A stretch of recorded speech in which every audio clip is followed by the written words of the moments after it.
নবী সাল্লাল্লাহু আলাইহি সাল্লাম উপলক্ষে যে নামাজটি রয়েছে, নামাজ দুই দুই রাকাত করে 12 রাকাত নামাজ। প্রত্যেক রাকাতে সূরা ফাতিহার পরে সূরা ইন্না আনজালনা, সূরা কদর, আর শেষ রাকাতে 3বার সূরা ইখলাস। অথবা স্বাভাবিক যেভাবে নামাজ আদায় করেন, নফল নামাজ এভাবে পড়লে চলবে। দুই দুই রাকাত করে 12 রাকাত নামাজ। 12 রাকাত নামাজের পর আস্তাগফিরুল্লাহ রব্বি মিন কুল্লি যামবি ওয়া আতুবু ইলাইহি লা হাওলা ওয়ালা কুওয়াতা ইল্লা বিল্লাহিল আলিয়্যিল আযীম 100 বার। 100 বার পড়ে দুরূদ শরীফ 100 বার। এই দুরূদ শরীফ 100 বার পড়ার পরে আপনার শুধু একটা সিজদাতে যাবেন। সিজদাতে গিয়ে সুবহুন কুদ্দুসুন রব্বুনা ওয়া রব্বুল মালাইকাতি ওয়ার রূহ, এই তাসবিহটা 100 বার পড়ে উঠে আল্লাহ পাকের কাছে দুই হাত তুলে নিজের কথা, নিজের মনের আবেগ সবটুকু উজাড় করে দিয়ে আল্লাহ পাকের কাছে দোয়া করলে আল্লাহ পাক এই উসিলা করে কবুল করেন। তো এই জন্য রাত্রিটার অনেক গুরুত্ব। এই রাত্রিতে কি হয়েছে? মেরাজুন নবী সাল্লাল্লাহু আলাইহি ওয়াসাল্লাম, আল্লাহ পাক নবী করিম সাল্লাল্লাহু আলাইহি ওয়াসাল্লামকে সশরীরে আল্লাহ পাকের কাছে নিয়ে গেছেন। সপ্তম আকাশ ভেদ করে আরশে আজিমে আল্লাহ পাক নিয়ে গেছেন নবী করিম সাল্লাল্লাহু আলাইহি ওয়াসাল্লামকে।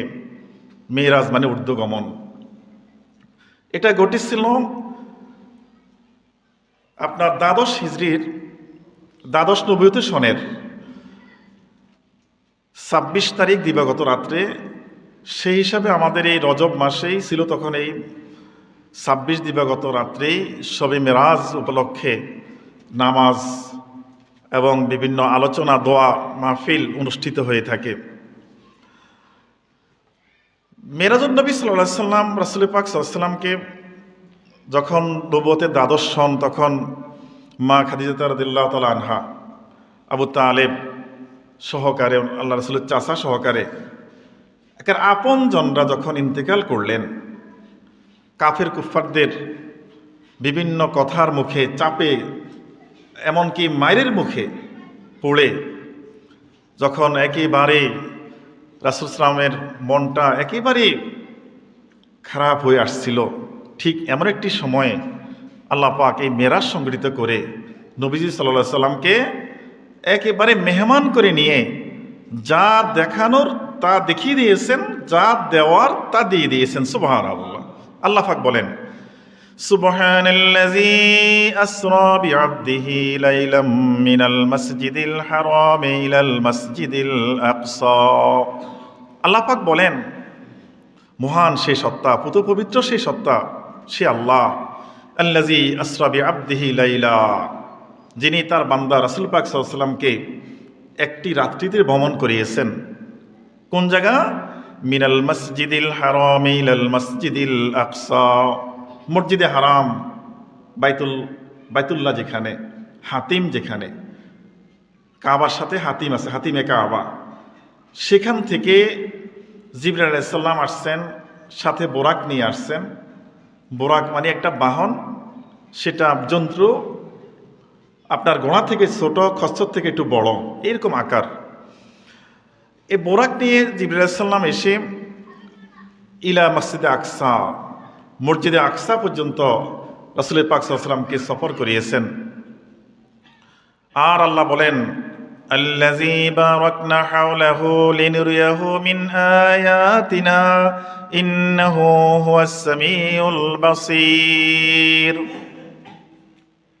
আল্লাহ পাক তার চতুর্পাশে একটা বেষ্টনী দিয়ে দিয়েছেন, রহমতের বেষ্টনী। যেহেতু নবী করিম সাল্লাল্লাহু আলাইহি সাল্লাম একটা সফর চলতেছে, মহান সফর। আর এই সফরটা কতটুকু? আল্লাহ পাক নবী করিম সাল্লাল্লাহু আলাইহি সাল্লামকে উম্মে হানির ঘর থেকে প্রথম ফেরেশতারা আনলো, এনে সিনাসাক করা হলো, বক্ষ বিদীর্ণ করা হলো, হাতিমে কাবা থেকে উঠিয়ে বোরাকে চড়িয়ে বাইতুল মুকাদ্দাস সেখানে যখন নিলেন, মসজিদে আকসা, সেখানে যাওয়ার পরে দেখলেন অনেক আম্বিয়া ইকরাম, রূহের জগৎ থেকে আল্লাহ পাক সকল নবীদেরকে সেখানে উপস্থিত করিয়েছেন মসজিদে আকসাতে। সবাই অপেক্ষা করতেছে যে আজকে প্রধান অতিথি মেহমান আখিরি জামানার নবী আসতেছেন। সুবহানাল্লাহ। সেখানে যাওয়ার পরে একটা পাথরের মধ্যে জিবরাইল আলাইহিস সালাম তার খচ্চরটাকে, বোরাকটাকে সেখানে বেঁধে রাখলেন এবং ভিতরে গিয়ে সবাই অভ্যর্থনা জানালো। 2 রাকাত নামাজের হুকুম হলো। কে নামাজ পড়াবেন? সেখানে আদম আলাইহিসসালাম, ইব্রাহিম আলাইহিসসালাম থেকে শুরু করে মূসা ঈসা আলাইহিসসালাম থেকে শুরু করে সকল নবী আম্বিয়ে কেরাম সেখানে। নবী করিম সাল্লাল্লাহু আলাইহি সাল্লামকে আল্লাহ পাকের ইশারাতে জিবরাইল আলাইহিস সালাম সামনে দিয়ে ইমামতির জন্য দিয়ে দিলেন। জিবরাইল আলাইহিস সালাম নিজে একামত দিয়ে দিলেন। সুবহানাল্লাহ। সেই সকল নবীদেরকে নিয়ে নবী করিম সাল্লাল্লাহু আলাইহি সাল্লাম যেহেতু সেখানে আপনার নামাজ আদায় করেছেন, ইমাম হয়েছেন, এই জন্য আল্লাহ রাসূলের একটা লকব হলো ইমামুল মুরসালিন। যত রাসূল রয়েছে সকল নবী রাসূলের ইমাম, ওই বাইতুল মুকদ্দাসে ইমাম হয়েছেন। সেখান থেকে জিবরাইল আলাইহিস সালাম বোরাক সহকারে নবী করিম সাল্লাল্লাহু আলাইহি সাল্লামকে প্রথম আসমান, দ্বিতীয় আসমান এমন করে একেবারে আল্লাহ পাকের কাছে নিয়েছেন। আল্লাহ পাক সেটাই বলতেছেন যে কেন আমি এই কাজটা করেছি। আল্লাহ বলেন, লিনুরিয়াহু মিন আয়াতিনা, যেন আমি আমার নবীকে আমার যে সমস্ত নিদর্শন রয়েছে, বেহেশত, দোজখ, লৌহ কলম, জান্নাত জাহান্নাম থেকে শুরু করে যত কিছু আল্লাহ পাক বানিয়েছেন যেটা আমরা দেখি না, আদেশ হয়েছে আমরা বিশ্বাস করতেছি, আল্লাহ রাসূলকে স্বচক্ষে আল্লাহ পাক দেখানোর জন্যেই যেন তিনি শুনে শুনে না বলে দেখে দেখে উম্মতদেরকে বলতে পারেন। সুবহানাল্লাহ। এরপরও যেন আমরা বিশ্বাসের মধ্যে কোনো ঘাটতি না থাকে। ইন্নাহু হুয়াস সামিউল বাসীর।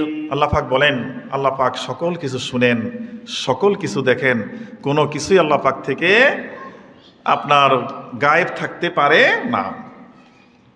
এই যে সফরটা করিয়েছেন রাসূল পাক সাল্লাল্লাহু আলাইহি ওয়াসাল্লাম, বুখারী শরীফ, মুসলিম শরীফ থেকে হাদিস রয়েছে, সংক্ষিপ্ত আকারে বর্ণনা করেছেন যে আন্নাহু আলাইহিস সালাতু ওয়াস সালাম বাদা ইসরাহু বিল বুরাকি ফি হাতিমিল কাবাতিশ শরীফা। রাসূল পাক সাল্লাল্লাহু আলাইহি ওয়াসাল্লাম যে ভ্রমণটি শুরু করেছেন মেরাজের রাত্রিতে, সেটা শুরু হয়েছিল বিল বুরাক, বুরাকের মাধ্যমে, মিন হাতিমে কাবা, হাতিমে কাবা শরীফ থেকে সফরটা শুরু হয়েছে। ফি লাইলাতিন মিন লায়ালিন রজব, রজব মাসের একটা রাত্রিতে, মানে 26 তারিখ দিবাগত রাত্রে, হাদিস শরীফে রয়েছে। ওয়া মাআহু জিবরাইল আলাইহিস সালাতু ওয়াস সালাম, নবী করিম সাল্লাল্লাহু আলাইহি ওয়াসাল্লাম একা ছিলেন নয়, আল্লাহ রাসূলের সাথে ছিলেন জিবরাইল আলাইহিস সালাম। সুম্মা ইনতাহা আলাইহিস সালাতু ওয়াস সালাম ইলাল মসজিদিল আকসা, এরপরে সেখান থেকে নবী করিম সাল্লাল্লাহু আলাইহি ওয়াসাল্লাম মসজিদে আকসা পর্যন্ত সফর করেছেন, ভ্রমণ করেছেন। করার পরে ফাসাল্লা রাকাতাইনি বিজামাতিন মিনাল আম্বিয়া আলাইহিস সালাতু ওয়াস সালাম, নবী করিম সাল্লাল্লাহু আলাইহি ওয়াসাল্লাম সকল নবীদেরকে নিয়ে সেখানে একটা জামাতে 2 রাকাত নামাজ আদায় করেছেন। এটা হাদিস দ্বারা প্রমাণিত। সুম্মা আরাজা বিহি জিবরাইল আলাইহিস সালাম ইলা সাবঈ সামাওয়াতিন তিবাকা, তারপরে জিবরাইল আলাইহিস সালাম নবী করিম সাল্লাল্লাহু আলাইহি ওয়াসাল্লামকে নিয়ে একেবারে 7 আসমান, 1 2 3 এভাবে করতে করতে 7 আসমান পর্যন্ত ভ্রমণ করিয়েছেন। আর যখন ভ্রমণ করতেছিলেন সবার সাথে তো নামাজ আদায় করলেন। প্রথম আসমানের কাছে যাওয়ার পরেই কে আওয়াজ আসলো, আসমানের দরজা বন্ধ। জিবরাইল আলাইহিস সালাম বললেন, আখিরে জামানার নবী আল্লাহর সাথে দিদারের জন্য রওনা করছে। সাথে সাথে খুলে দিয়েছে দরজা। খুলে দেওয়ার পরে ফাওয়াজাদা আলাইহিস সালাতু ওয়াস সালাম ফিস সামাইদ দুনিয়া আবাল বাশার আদম আলাইহিস সালাম, প্রথম আসমানে আমাদের আদি পিতা হযরত আদম আলাইহিস সালামের সাথে সাক্ষাৎ হয়েছে। সুবহানাল্লাহ। সাক্ষাৎ হওয়ার পরে আদম আলাইহিস সালাম নবী করিম সাল্লাল্লাহু আলাইহি ওয়াসাল্লামকে দেখে বলতেছেন যে বিকাউলিহিমা মারহাবান বিল ইবনিস সালেহ ওয়ান নাবিয়্যুস সালেহ, নবী করিম সাল্লাল্লাহু আলাইহি ওয়াসাল্লামকে আদম আলাইহিস সালাম বলতেছেন, হে আমার নেককার সন্তান, হে নেককার নবী, তোমার অভিবাদন, তোমাকে ধন্যবাদ। আপনি যেহেতু কি করতেছেন, আল্লাহ পাকের মেহমান হয়ে সশরীরে রওনা করছেন, মারহাবা দিয়ে দিছে। দ্বিতীয় আসমান, প্রথম আসমান পার হওয়ার পরে আবার দ্বিতীয় আসমান একইবারে অনুমতি চেয়েছেন, অনুমতি হয়ে গেল। আসসানিয়া ইয়াহইয়া ওয়া ঈসা আলাইহিস সালাতু ওয়াস সালাম। দ্বিতীয় আসমানে ওঠার পরে দেখলেন ইয়াহইয়া এবং ঈসা আলাইহিস সালাম, দুজন নবীর সাথে সাক্ষাৎ। আল্লাহ পাক ওনাদেরকে ওই স্তরে স্তরে দায়িত্ব দিয়ে রেখে দিয়েছেন নবীদেরকে। তো তারা দেখেই বলতেছে মারহাবান বি আখি সালেহ ওয়ান নাবিয়্যুস সালেহ। তারা বলতেছে, হে আমার পুত পবিত্র ভাই, পুত পবিত্র নবী। ওনারা ভাই বলছেন, আদম আলাইহিস সালাম বলছেন সন্তান। যেহেতু আদমের সন্তান আমরা সবাই, এই জন্যই আদম আলাইহিস সালাম আল্লাহ রাসূলকে বলছে আমার পুণ্যবান সন্তান সে, হে আমার পুত পবিত্র নেককার নবী। তারপরে উঠলেন তৃতীয় আসমান একইভাবে। অফিস সামাই সানিয়া সালেসাতু ইউসুফ আলাইহিস সালাতু ওয়াস সালাম। তৃতীয় আসমানে উঠে নবী করিম সাল্লাল্লাহু আলাইহি ওয়াসাল্লাম দেখলেন ইউসুফ আলাইহিস সালামের সাথে সাক্ষাৎ। তারপরে আসসামাউর রাবি ইদ্রিস আলাইহিস সালাতু ওয়াস সালাম। চতুর্থ আসমানে ওঠার পর দেখলেন সেখানে ইদ্রিস আলাইহিস সালাম অপেক্ষা করতেছেন। আর একই কথা, মারহাবান বি আখি সালেহ ওয়ান নাবিয়্যুস সালেহ। সবাই এই শব্দটা দিয়ে অভিবাদন জানাতেছে আল্লাহ নবী করিম সাল্লাল্লাহু আলাইহি ওয়াসাল্লামকে। তারপরে আল্লাহ রাসূল সাল্লাল্লাহু আলাইহি ওয়াসাল্লাম চলে গেলেন পঞ্চম আসমান। অফিস সামাইল খামিসা হারুন আলাইহিস সালাতু ওয়াস সালাম। যখন পঞ্চম আসমানে গেলেন দেখলেন হারুন আলাইহিস সালাম সেখানে অবস্থান করতেছেন। আর একই শব্দ মারহাবান বিল আখি সালেহ ওয়ান নাবিয়্যুস সালেহ। ওয়াস সামাইস সাদিসা মূসা আলাইহিস সালাতু ওয়াস সালাম। ষষ্ঠ আসমানে গিয়ে দেখলেন মূসা আলাইহিস সালাম সেখানে আছেন অপেক্ষায়। একই শব্দ উচ্চারণ করলেন মারহাবান বিল আখি সালেহ ওয়ান নাবিয়্যুস সালেহ। অফিস সামাইস সাবিআতি সাইয়্যিদানা ইব্রাহিম আলাইহিস সালাতু ওয়াস সালাম। সপ্তম আসমানে গিয়ে দেখলেন সেখানে ইব্রাহিম আলাইহিস সালাম অপেক্ষা আছেন। সেখানে ইব্রাহিম আলাইহিস সালামকে দেখি ইব্রাহিম আলাইহিস সালাম বললেন, তখন আর আখি বলে নাই, হে ইবনে সালেহ, হে নবী সালেহ, নেককার সন্তান, নেককার। যেহেতু ইব্রাহিম আলাইহিস সালাম আমাদের জাতির পিতা বিদায় তিনিও বলছেন হে আমার নেককার সন্তান, হে নেককার নবী। সুবহানাল্লাহ। এইভাবে যাওয়ার পরে নবী করিম সাল্লাল্লাহু আলাইহি ওয়াসাল্লাম 7 আসমান পার হয়ে যখন গেলেন, সুম্মা রুফি আলাইহিস সালাতু ওয়াস সালাম ইলা সিদরাতিল মুনতাহা। এবার নবী করিম সাল্লাল্লাহু আলাইহি ওয়াসাল্লাম সপ্তম আসমান থেকে সিদরাতুল মুনতাহা, যেখানে আপনার বড়ই গাছের মতো কুল বৃক্ষ রয়েছে, প্রত্যেকটা পাতার মধ্যে এই দুনিয়াতে যত মানুষ অবস্থান করতেছে ততগুলো পাতার মধ্যে নাম সেখানে লেখা আছে। একটা পাতা লাল হয়ে যায়, পড়ে যায়, দুনিয়া থেকে একজন মানুষ শেষ। একটা পাতা গজিয়ে উঠে একজন মানুষ দুনিয়াতে চলে আসে। এভাবে চলে আসতেছে। ওখান থেকে মালাকুল মউত সেখানে বুঝতে পারেন যে লাল হয়ে গেছে পাতা কোনটা, তার তো সময় শেষ। সিদরাতুল মুনতাহা সেখানে গিয়ে জিবরাইল আলাইহিস সালাম বলতেছেন, ইয়া রাসূলুল্লাহ, আমার পক্ষে সামনে আজ যাওয়া সম্ভব নয়, বাহনও যেতে পারবে না, জিবরাইল আলাইহিস সালামও যেতে পারবে না। আল্লাহর পক্ষ থেকে আরেকটা বাহন চলে আসলো, নাম হলো রফরফ। রফরফে উঠে নবী করিম সাল্লাল্লাহু আলাইহি ওয়াসাল্লাম সাথে বিহীন, জিবরাইল আলাইহিস সালাম এতক্ষণ ছিল এখন নাই, চলে গেলেন। রফরফ নিজেই নিয়ে গেছে একেবারে আল্লাহ পাকের কাছে আরশে আজিমে। সুবহানাল্লাহ। সেখানে তো একেবারে কাছাকাছি করে আল্লাহ পাক যা বলার তা বলে দিয়েছেন, যা দেখানোর সব দেখিয়ে দিয়েছেন। সেখানে আমাদের জন্য আপনার সুম্মা ফরিজা আলাইহি ওয়া আলা উম্মতিহি 50 সালাওয়াতিন সাওয়াবান ওয়া 5 সালাওয়াতিন আদা।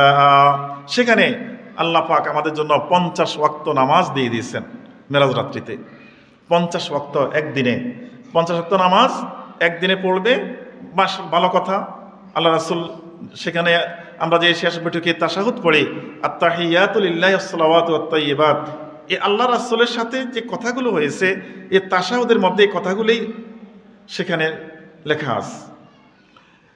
নামাজ যখন 50 ওয়াক্ত নিয়ে আসলেন, আপনার প্রথম আসমান পার হলো, সপ্তম আসমান ইব্রাহিম আলাইহিস সালাম, ষষ্ঠ আসমানে আসলো মুসা আলাইহিস সালামের সাথে, প্রশ্ন করলেন যে আপনি কি নিয়ে আসছেন আল্লাহ পাকের পক্ষ থেকে। নবী করিম সাল্লাল্লাহু আলাইহি ওয়াসাল্লাম মুসা আলাইহিস সালামকে বলতেছে যে আল্লাহ পাক তো আমার উম্মতের জন্য 50 ওয়াক্ত নামাজ দিয়েছে, না পারবে না, আমি আমার উম্মতের 2 রাকাত নামাজ আদায় করাইতে পারি নাই, তারা কথা শোনে না, আপনি দয়া করে আবার যান, আপনার উম্মতের জন্য কষ্ট হবে, না আদায় করতে পারলে আল্লাহ পাকে শাস্তির মুখে পড়ে যাবে। আবার পাঠিয়ে দিয়েছেন, অনুরোধ করেছেন যান, গিয়ে আবার বলছেন আল্লাহ পাকের কাছে, আল্লাহ পাক 10 ওয়াক্ত কমিয়ে দিয়েছেন। এ কয়েকবার আসা যাওয়া করতে করতে 10-এর মধ্যে আসছে, 40 ওয়াক্তে কমিয়ে দিয়েছেন। আবার পাঠিয়েছেন যে আরো কমিয়ে আসেন, আবার গেছে, আল্লাহ পাক আরো 5 ওয়াক্ত কমিয়ে দিয়েছেন, 5 ওয়াক্তের মধ্যে আসছে। আসার পরে এখন নবী করিম সাল্লাল্লাহু আলাইহি ওয়াসাল্লাম মনটা একটু খারাপ হয়ে গেল যে আমার উম্মতের জন্য আল্লাহ পাক 50 ওয়াক্ত নামাজ দিয়েছেন, অনেক নেকের কাজ, কিন্তু সওয়াব তো কমে গেল, এখন 5 ওয়াক্ত। জিবরাইল আলাইহিস সালামকে পাঠিয়ে দিলেন আল্লাহ পাক যে না, আপনি চিন্তা করবেন না, আমি খামসুনা সালাওয়াতিন সাওয়াবা, আমি সওয়াব 50 ওয়াক্তই দিব, বান্দা আদায় করবে 5 ওয়াক্ত। সুবহানাল্লাহ। যে বান্দা 5 ওয়াক্ত নামাজ ঠিকমতো যদি আদায় করে, নবী করিম সাল্লাল্লাহু আলাইহি ওয়াসাল্লামকে আল্লাহ রাসূল সাল্লাল্লাহু আলাইহি ওয়াসাল্লামকে জিবরাইল সালামের মাধ্যমে আল্লাহ পাক জানিয়ে দিয়েছেন যে ওয়ালা উম্মতিহি খামসুনা সালাওয়াতিন সাওয়াবান, সওয়াব হবে 50 ওয়াক্তের, কিন্তু সে আদায় করবে খামসু সালাওয়াত, মাত্র 5 ওয়াক্ত নামাজ। নামাজ নিয়ে অবহেলা করা যাবে না। এই 5 ওয়াক্ত নামাজ পড়লে আমাদের অনেক লাভ। 50 ওয়াক্ত ডেলি, প্রত্যেক দিন 5 ওয়াক্ত নামাজ আদায়ের নেক আমরা পেয়ে যাব। নবী করিম সাল্লাল্লাহু আলাইহি ওয়াসাল্লাম বেহেশত দেখলেন, বেহেশতে যে সমস্ত নেকের কারণে মানুষ নিয়ামত পেয়ে কত আরাম আয়েশে আছে, সেগুলো অবলোকন করলেন। আবার দোজখে নিয়ে গেলেন, কান্নাকাটি শুরু হয়ে গেল যে আল্লাহ রাসূলকে জিবরাইল আলাইহিস সালাম জানিয়ে দিয়েছেন দেখে দেখে যে ইয়া রাসূলুল্লাহ, এই বেপর্দা থাকার কারণে এই গুনাহ, এই অপরাধ, এই শাস্তি চলতেছে, নামাজ না পড়ার কারণে এই শাস্তি চলতেছে, সুদ ঘুষ খাওয়ার কারণে এই শাস্তি চলতেছে, মিথ্যার কারণে এই শাস্তি চলতেছে। দোজখের পাটে পাটে গিয়ে জিবরাইল আলাইহিস সালাম কি কারণে এই শাস্তি, এত কঠিন শাস্তি, ভিন্নতর শাস্তি যখন দেখিয়ে দিলেন, নবী সাল্লাল্লাহু আলাইহি ওয়াসাল্লাম কান্নেন যে আমার উম্মত সহ্য করতে পারবে না এই কঠিন আযাব। আল্লাহ রাসূল নিজে দেখে আসছেন। সব কিছু দেখে আসার পরে অন্য হাদিস থেকে পাওয়া যায়, ওয়ান নবী হুরায়রা রাদিয়াল্লাহু তাআলা আনহু قال قال رسول الله صلى الله عليه وسلم لقد رأيتني في الحزر وقريش تسألوني عن مسر। নবী করিম সাল্লাল্লাহু আলাইহি ওয়াসাল্লামের দলিল কথা সাহাবী আবু হুরায়রা রাদিয়াল্লাহু থেকে হাদিস, তিনি বলেন রাসূল পাক সাল্লাল্লাহু আলাইহি ওয়াসাল্লাম ইরশাদ করেন যে লাকাদ রাআইতুনি ফিল হিজরি, যখন আমি মেরাজ হতে আসলাম, মেরাজ রজনী গমন করে কতদিন, সেখানে কিতাবে লেখা আসছে যে আল্লাহ রাসূল সাল্লাল্লাহু আলাইহি ওয়াসাল্লাম যখন গেলেন, ঊর্ধ্ব আকাশে গমন করলেন, আল্লাহ পাক দুনিয়ার সব কিছু স্টপ করে রেখেছেন, সব বন্ধ, চলাফেরা, নাড়াচড়া, বায়ু বাতাস সব বন্ধ। এভাবে আল্লাহ রাসূলকে 27 বছর আল্লাহ পাক আল্লাহ রাসূল আল্লাহর কাছে রেখে দিয়েছেন। এত সময়ে আসার পরে আল্লাহ রাসূল যখন দুনিয়াতে আসলেন, তখন আবার দুনিয়ার সময় শুরু হয়ে গেল চলা। এই বিশাল সময়ের মধ্যে যে যাই কিছু ঘটেছে, নবী করিম সাল্লাল্লাহু আলাইহি ওয়াসাল্লাম যখন আসি বললেন যে রাসূল সাল্লাল্লাহু দেখলেন যে তিনি এখন এই যে হাতিমের মধ্যে আছেন, যখন ওই আসলেন দুনিয়াতে, এখন তো সকাল হওয়ার সাথে সাথেই সাহাবায়ে কেরামদেরকে আল্লাহ রাসূল বললেন যে আমি তো আল্লাহ পাকের কাছে গিয়েছি, সফর করেছি, আমার মেরাজ হয়েছে। অস্বীকার করে ফেললো। আবু বকর রাদিয়াল্লাহু তাআলা আনহুর কাছে সংবাদ আসলো যে মুহাম্মদ সাল্লাল্লাহু আলাইহি ওয়াসাল্লাম বলছে সে নাকি মেরাজ করছে। আবু বকর রাদিয়াল্লাহু তাআলা আনহু কোনো কথা নাই, বলল যে সদাক্তা, আমি সেটা কি করলাম, সত্য বলে ঘোষণা করে দিলাম, নির্দ্বিধায়, কোনো প্রশ্ন ছাড়াই। যদি নবী করিম সাল্লাল্লাহু আলাইহি ওয়াসাল্লাম বলেন, যদি আল্লাহ রাসূল বলেন যে মেরাজ হয়েছে, বাইতুল মুকাদ্দাস গিয়েছে, আরশে আজিমে গিয়েছেন, আমি সব কিছু বিনা দ্বিধায় বিশ্বাস করলাম। উপাধি হয়ে গেল আবু বকর সিদ্দিক। সেখান থেকেই যে সত্যায়নকে, তিনি কোনো ব্যাপারে, আল্লাহ রাসূলের কোনো ব্যাপারে কোনো প্রকার মিথ্যারোপ কখনোই করেন নাই, এবং সর্বপ্রথম তিনিই বিনা দ্বিধায় মেরাজুন নবী সাল্লাল্লাহু আলাইহি ওয়াসাল্লামকে সত্যায়ন করেছেন। আর এই মেরাজুন নবী এমন একটা জিনিস, যদি কেউ অস্বীকার করে ঈমান নষ্ট হয়ে যাবে, কাফের হয়ে যাবে, গুরুত্বপূর্ণ একটা জিনিস। তো যখন আসলেন, কুরাইশরা প্রশ্ন করতেছিল, আল্লাহ রাসূল বলেন তাসআলুনি আন মাসরায়া ফাসআলাতানি আন আশিয়াই মিন বাইতিল মুকাদ্দাসি লাম উসবিতুহু ফাকুরিবতু করবাম মা কুরিবতু মিসলাহু। আল্লাহ রাসূল সাল্লাল্লাহু আলাইহি ওয়াসাল্লাম বলছেন যে কুরাইশরা এমনভাবে প্রশ্ন করতেছে যে আপনি বাইতুল মুকাদ্দাস গিয়েছেন, তারা বিভিন্ন ব্যবসায়িকভাবে বাইতুল মুকাদ্দাস সফর করেছে, জানে তারা। কুরাইশরা বলল যে বলেন, আপনি যেহেতু বাইতুল মুকাদ্দাস গিয়েছেন, বাইতুল মুকাদ্দাসের দরজা কয়টা আছে, জানালা কয়টা, কোন দরজা কাঠের তৈরি না আপনার লোহার তৈরি, এটা কতটুকু দেখতে কেমন, রং কেমন, বিভিন্নভাবে যখন প্রশ্ন করা শুরু করলো, রাসূল পাক সাল্লাল্লাহু আলাইহি ওয়াসাল্লাম বলেন যে আমি বিব্রত হয়ে গেলাম যে এত কঠিন একটা পরিস্থিতি আমার কখনোই আসে না। আমি দেখি আসছি বাইতুল মুকাদ্দাস, কিন্তু আমি তখন তো সেখানে দরজা জানালা কয়টা এটা গণার জন্য সেখানে যাই নাই। কিন্তু এখন তাদের প্রশ্ন তো যদি আমি দিতে না পারি, তারা বলবে যে আমি মিথ্যা বলতেছি।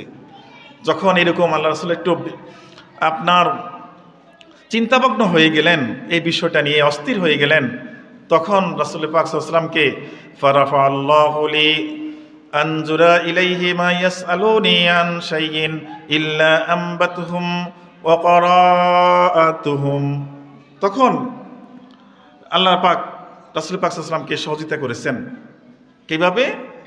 যে ফারাফাহুল্লাহু ইলা, আমার নিকটে একেবারে বাইতুল মুকাদ্দাসের ছবিটা ধরেছেন। সুবহানাল্লাহ, কিভাবে সাহায্য করেছেন! বাইতুল মুকাদ্দাসের ছবি জিবরাইল আলাইহিস সালাম এসে ধরছে, এরা বলতেছে দরজা কয়টা, আল্লাহ রাসূল দেখে দেখে গুনে গুনে বলতেছে এ কয়টা, জানালা কয়টা, এ কয়টা। তারা তো আগে দেখে আসছে, দেখতে সব মিলতেছে, তারপরও স্বীকার করে না। তারপরও মেরাজুন নবী সাল্লাল্লাহু আলাইহি ওয়াসাল্লামকে তারা স্বীকার করে না। আমাদের মুসলমানদের অবস্থান স্বীকার না করলে আমাদের ঈমান নষ্ট হয়ে যাবে। এরপরে নবী করিম সাল্লাল্লাহু আলাইহি ওয়াসাল্লাম সেই সংবাদ যখন দিলেন, দেওয়ার পরে মুসলমানরা নির্দ্বিধায় সেটা গ্রহণ করলো। আর আমাদের জন্য নবী করিম সাল্লাল্লাহু আলাইহি ওয়াসাল্লাম দেখে দেখে জান্নাত দেখেছেন, এসে বলেছেন যে জান্নাতের এই অবস্থা, জাহান্নাম দেখেছেন, বলেছেন যে জাহান্নামের এই অবস্থা, আর নামাজ যে ফরজ করে দিয়েছেন সেটার বিস্তারিত যখন প্র্যাকটিক্যাল ফরজ করেছেন আল্লাহ পাক, জিবরাইল আলাইহিস সালাম এসে ইমাম হয়ে একেবারে হাতে কলমে শিক্ষা দিয়েছেন যে নামাজ এভাবে আদায় করতে হবে। আমাদের এই মেরাজুন নবী সাল্লাল্লাহু আলাইহি ওয়াসাল্লাম থেকে প্রথম আমাদের যে বিষয়টা, সেটা হলো এটাকে সত্যরূপে আমাদের বিশ্বাস করতে হবে, বিশ্বাস করা ফরজ। দ্বিতীয়ত, এই মেরাজ নবী সাল্লাল্লাহু আলাইহি ওয়াসাল্লাম থেকে শিক্ষা নিয়ে আমাদেরকে বিশেষ করে নামাজ রোজার ক্ষেত্রে, ইসলামের পথে চলার ক্ষেত্রে, শরীয়ত মেনে চলার ক্ষেত্রে কোনো প্রকার ছাড় দেওয়া যাবে না। ইসলামটা এত সহজ নয়। কোনো নবীকে আল্লাহ পাক এইভাবে সশরীরে মেরাজ করেন নাই। মুসা আলাইহিস সালাম দেখতে চেয়েছেন আল্লাহ পাককে, তুর পাহাড়ে আসছেন, আল্লাহ পাকের নূরের তাজাল্লিতে পাহাড় জ্বলে গেছে, অজ্ঞান হয়ে গেছে মুসা আলাইহিস সালাম, দেখতে পারেন নাই। আমাদের নবী সাল্লাল্লাহু আলাইহি ওয়াসাল্লামকে একেবারে আল্লাহ পাক নিজের কাছে নিয়ে কাছাকাছি বসিয়েছেন। আর বন্ধুর সাথে যত কথা বলার সেখানে বলেছেন, সেই যোগ্যতা সিনাসাকের মাধ্যমে আল্লাহ পাক নবী করিম সাল্লাল্লাহু আলাইহি ওয়াসাল্লামকে দিয়ে মেরাজ শরীফ করিয়েছেন। আল্লাহ পাক যেন আমাদেরকে এই মেরাজুন নবী সাল্লাল্লাহু আলাইহি ওয়াসাল্লাম থেকে শিক্ষা নিয়ে আমরা যেন আমাদের জীবনগুলা সুন্দর করতে পারি, আল্লাহ পাক সে তৌফিক দান করুক। সবাই বলুন আমিন। ও আখির দাওয়ানা আলহামদুলিল্লাহি রাব্বিল আলামিন।